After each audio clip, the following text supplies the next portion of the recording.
I'm gonna do a short review of Zefal Trail 65 Mudguards, and will show you how I plan to use it on a full suspension bike.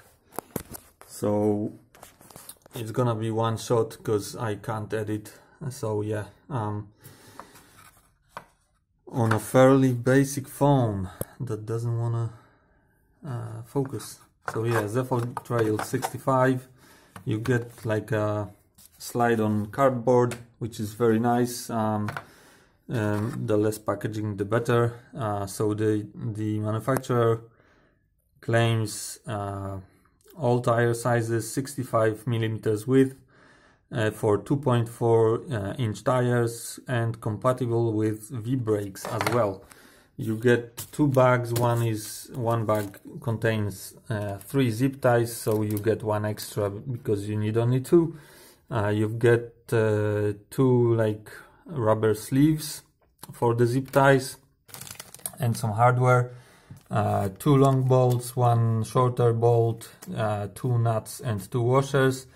Those slide-ons are obviously for the fenders, and the rubber ring, I've got no idea what's that for, because we get like a manual with it, and as you can see, there is no rubber ring here. So I don't know.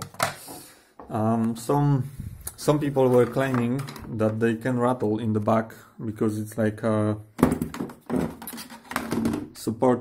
supported rear fender, yeah, and that wire thing, that's very nice construction as well, very minimalistic, but they can rattle here.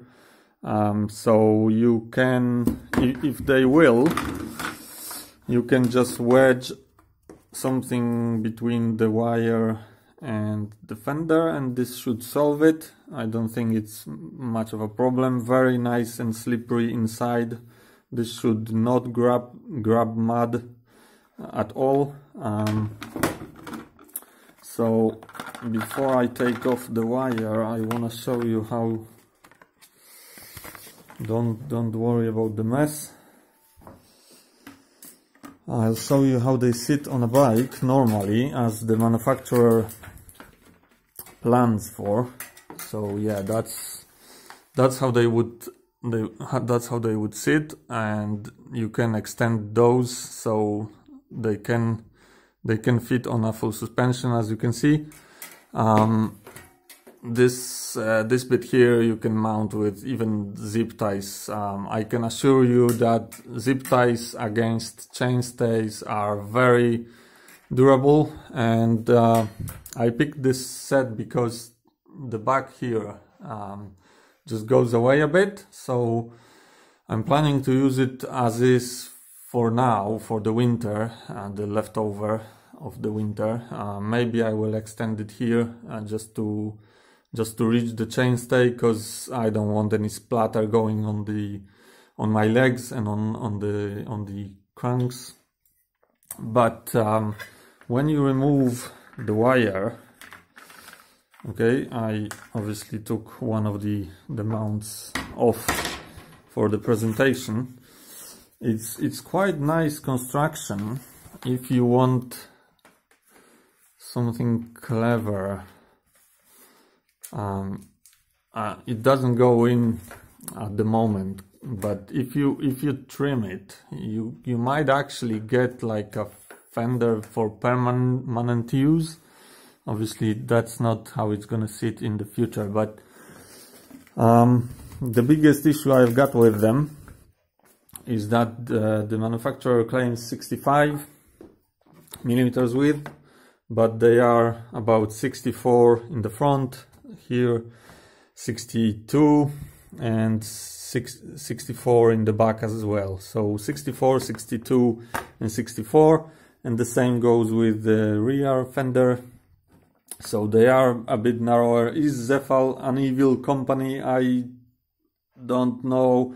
I mean, it's a bit incompetent to give the customer precise measurement and then it doesn't match the reality. That sucks a bit, but I'm guessing it's the mold issue I'm guessing when the product comes out from the mold, it just shrinks a bit, or maybe collapses a bit, or maybe there is a bit of tension, like natural tension in the plastic, and when it cools down, it just folds a bit towards the inside. I'm not sure, but I really counted for those 65 millimeters, so the front would originally sit like that, okay, but I think I would prefer to use it something like that, so the front, the mud that comes out from the front doesn't splatter back onto the stanchions,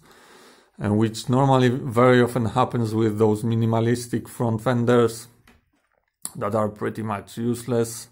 When you really notice, when you really observe what happens to the mud when the mud comes out from beneath them, it just goes back. The mud just goes up and back towards your stanchions and your face.